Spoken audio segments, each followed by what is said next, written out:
താടിയെ സംബന്ധിച്ച് 10-25ഓളം ഹദീസുകൾ സഹിഹായി വന്നിട്ടുണ്ട്. എന്നിട്ട് ഇയാൾ പറഞ്ഞെന്താ, അബൂജാലിനും താടി ഉണ്ടായിരുന്നല്ലോ. അബൂജാലിന് താടി ഉണ്ട്, ശരിയാണ്. അബൂജാലിന് തൊപ്പിണ്ട് എന്ന് നമ്മൾ പറയുന്നുണ്ട്, തലമറച്ചിരുന്നു.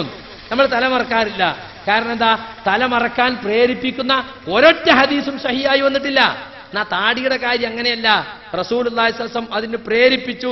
25ഓളം ഹദീസുകൾ സഹിഹായി വന്നിട്ടുണ്ട്. മനസ്സിലായില്ലേ? മാത്രല്ല, താടി വളർത്തണം എന്ന കൽപ്പന ഉജൂബിനാണ്, നിർബന്ധത്തിനാണെന്നാ സലഫി പണ്ഡിതന്മാർ പറയുന്നത്. കാരണം സുന്നത്തിനാണെങ്കിൽ ഒരിക്കലെങ്കിലും നബി പഠിച്ചു കാണിച്ചു തരുമല്ലോ. നബി സല്ലല്ലാഹു അലൈഹി വസല്ലം പഠിച്ചു കാണിച്ചു തന്നിട്ടില്ല. പിന്നെയോ ഇസ്ലാമിന്റെ ശത്രുക്കളായ ജൂതന്മാരും ക്രിസ്ത്യാനികൾ എന്നാണ് താടി വടിക്കുക, മീശ വളർത്തുക എന്ന സമ്പ്രദായം പിൽക്കാലത്ത് ഇസ്ലാമിക സമൂഹത്തിലുണ്ടായത്. എന്നിട്ട് ഇയാൾ ഫത്വ കൊടുക്കുകയാണ്, വെച്ചോലെ കൊണ്ട് ഇയാൾ പഠിപ്പിക്കുകയാണ്. മാത്രല്ല, താടി വെച്ചതിന്റെ കൂലി എവിടെയും പറഞ്ഞിട്ടില്ല. അപ്പൊ അബ്ദുസമദ് കാത്തിബി ചോദിച്ചു, ഔറത്ത് മറിച്ചതിന്റെ കൂലുണ്ടോന്ന് അവനോടൊന്ന് ചോദിച്ചു നോക്കുണ്ടോ. ഏയ് നഞ്ഞ് തുണി വെച്ചിട്ട് നടക്കാനാ? കൂലി പറയണോ? റസൂല് പറഞ്ഞതിന് കൂലി കിട്ടുമെന്ന് ഉറപ്പല്ലേ? അത് അത്ര അതിന്റെ വണ്ണ വലിപ്പങ്ങൾ റസൂല് പറയണമെന്നില്ല. മാത്രല്ല, മുശ്രിക്കീങ്ങളോട് എതിരാകാൻ വേണ്ടിയാണ് താടി വെക്കാൻ പറഞ്ഞത്. ഇപ്പൊ മുശ്രിക്കീങ്ങൾ വളർത്താൻ തുടങ്ങിയാണ്, അവിടെ നമുക്ക് പഠിക്കാം. എങ്ങനെയുണ്ട്? മുഖാലഫത്ത് അഹ്ലുൽ കിതാബ്, അഹ്ലുൽ കിതാബിനോടും മുശ്രിക്കീങ്ങളോട് എതിരാകുക എന്നുള്ളത് ഇന്നുണ്ട്.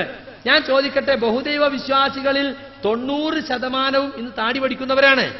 ഒരു 5%, 6%, 10% ഏറിയ താടി വെക്കുന്നവരുണ്ടാവും. അത് മതപരമായ കടമ എന്നുള്ളതൊക്കെ ആരും വെക്കുന്നില്ല. ഹിന്ദുക്കളും ക്രിസ്ത്യാനികളൊന്നും വെക്കുന്നില്ല.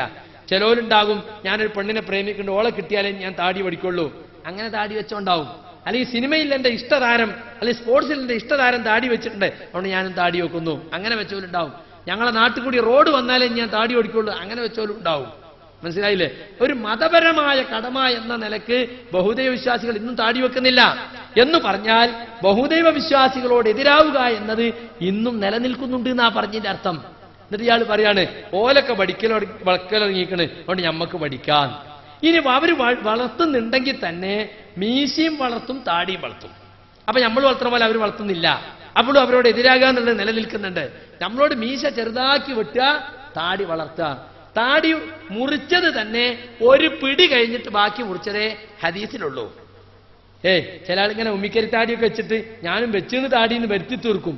അതുകൊണ്ട് വടിച്ചില്ലാന്ന് മാത്രമേ ഉള്ളൂ, വെച്ചു എന്നതിന് പറയില്ല. മനസ്സിലായില്ലേ? വടിക്കാന്നുള്ളീന്ന് ഒഴിവായി എന്ന് മാത്രം.